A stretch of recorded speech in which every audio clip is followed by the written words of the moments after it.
My fiancé thinks his mom should wear white to our wedding and walk me down the aisle because she never got her dream wedding, and now I'm ready to call it all off. I, 27F, have been with my fiancé John, 28F, since high school. We dated and broke up because his mother Debbie, 53F, convinced him we were too young to be in love. We broke up and went to college. During my sophomore year we started talking on socials again. He apologized and said he missed me, and we got back together. Cue the waterworks. Debbie literally cried the first time she saw we were back together and told John that I have done witchcraft on him. I've always respected Debbie out of respect for my mother and upbringing. I was not raised to go back and forth with my elders, but she definitely abuses that. Since John and I decided to get back together, she has tried to hook him up with women from her church, her job, and even asks her friends for their daughters to give it a shot. John denies all of them and Debbie says that I'm controlling. John has told her to stop, but not in a way I feel she gets the point. Anyway, 3 months ago John proposed. Deb didn't come to the engagement party. Cool. She didn't come to the family dinner we had so both sides could meet. Cool. John's dad came and apologized for his ex's behavior. He left her when John graduated high school. I told him don't worry about it. The problems really began when John decided to confront his mother about how she's behaving towards our whole engagement. This turned on the light bulb in his brain, as he's always tried to ignore it and tell me to ignore her. She gave him a sob story about how she got pregnant with him before marriage and never really got to have a wedding, and this is triggering her. She had a shotgun wedding at the courthouse. He asked her what she needed to feel comfortable, and she responded that if she wore white and I wore a soft pink or lavender she would feel comfortable. My fiancé for some reason thought this was a fair compromise. He also said, not asked, that his mom could walk me down the aisle so she can get her moment in her dress. I told him absolutely not, and we got into an argument about it. I told him that it's insane that he would argue with me to defend his mom's honor but wouldn't do the same the other way around. He accused me of being petty and selfish. It was bad.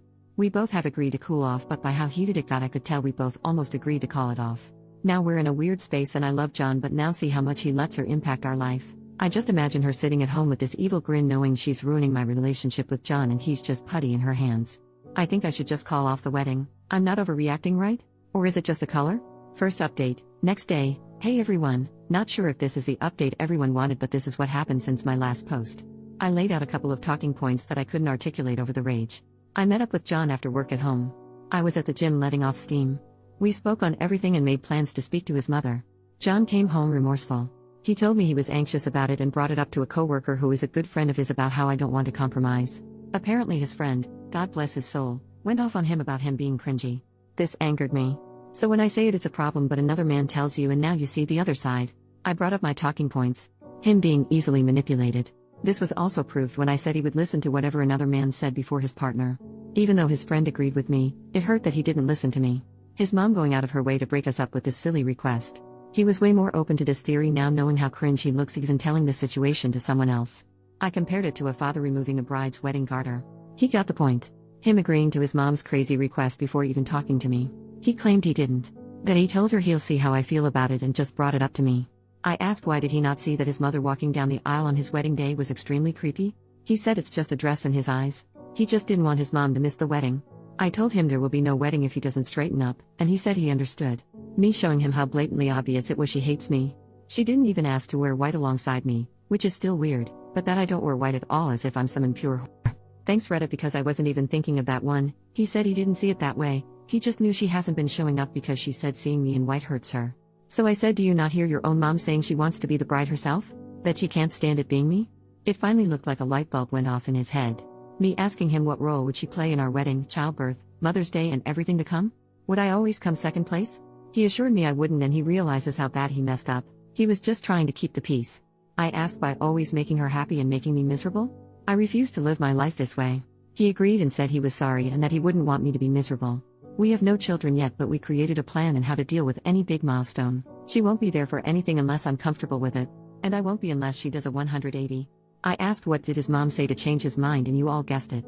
She cried. She cried about how her baby was getting taken away from her. How she never got her wedding. How his dad left her and she was alone and had no one else. That she felt sick and just wanted to experience a real wedding before she dies. She is perfectly healthy unless there's something she hasn't told us. I just told him if that was enough to manipulate him, what's to say he won't turn on me again? He said his friend and dad talked sense into him about how he was going to lose me. I told him today was the last straw for me. He had to do 4 things to keep me engaged to him if he even cared to. 1. Go low contact with his mom and do not let her make any decisions on our wedding. Which will be postponed another year to see if he actually sticks to his word. 2. He has to go to counseling. Individually and couples counseling. 3. He has to speak to his mom with me present about her behavior toward me because every time he goes by himself he comes back with a reason why he left it alone. 4. He must create strong boundaries and learn to uphold them. And he agreed. Then came the bad part. I showed him the post. I felt so bad as he read everyone rip him to shreds in the comments. I could see how uncomfortable he was as he read how much of a mama's boy he was and other things about his mom. He was hurt that I agreed that I should leave in some comments. He read for a few minutes until he saw someone call him a spineless "see you next Tuesday" and then gave my phone back. He said it was really harsh, but I had to show him how crazy the situation sounded, even if it was just to keep the peace on a surface level. Him reading the post was icing on the cake. He said he saw everyone telling me to leave and his heart physically started hurting knowing that he deserved it. We called his dad, who I'm no longer calling future father-in-law because I will call this wedding off tomorrow if he doesn't have my back when we speak to his mom, John's dad Dan, who I'll name, since he's in big part of this update. Dan also read John the riot act again. He was relieved John decided to get his act together.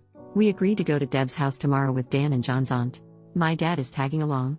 John has said he will tell his mother that she can't under any circumstances make our wedding about her. He also said if she does cry or try to guilt trip him he will tell her he's going no contact. I feel terrible as getting a man to stop talking to his mother isn't something I ever thought I even wanted. I doubt Debbie will come around, especially not tomorrow with all of us against her. I don't know if John will backtrack as soon as he gets there. I have explained if he doesn't grow a spine I'm leaving. He either can marry me or marry his mom. But that's my ultimatum. He said he chooses me. We'll see, I guess. This all should make me happy, but I still feel icky. I'll update tomorrow after we all talk to Debbie. Final update, 1 day later. Hey everyone, I'm back with the last update. This is a bit long, so buckle up. Some people reach to disrespect me. I honestly don't care if you don't believe my story or find me annoying, but messaging me, calling me names, being disrespectful, nor saying I shouldn't wear white to my own wedding is classless. I won't respond, and I genuinely hope you all get the help you need for whatever trauma makes you that much of an angry person. To all the people who have reached out with positive vibes and advice, thank you so much, you cutie patooties. Anyway, John and I met up after work and we headed to pick up Dan. John's aunt couldn't make it. My dad was meeting us there. I had really bad anxiety. I told Dan and Dad they should give us a few before knocking so she doesn't feel ambushed. They agreed. Here's the part everyone was waiting for. We get to Debbie's. My heart feels like I'm going up the world's tallest roller coaster slowly. John is quiet. We get there and he gives her a firm but respectful "Hey mom."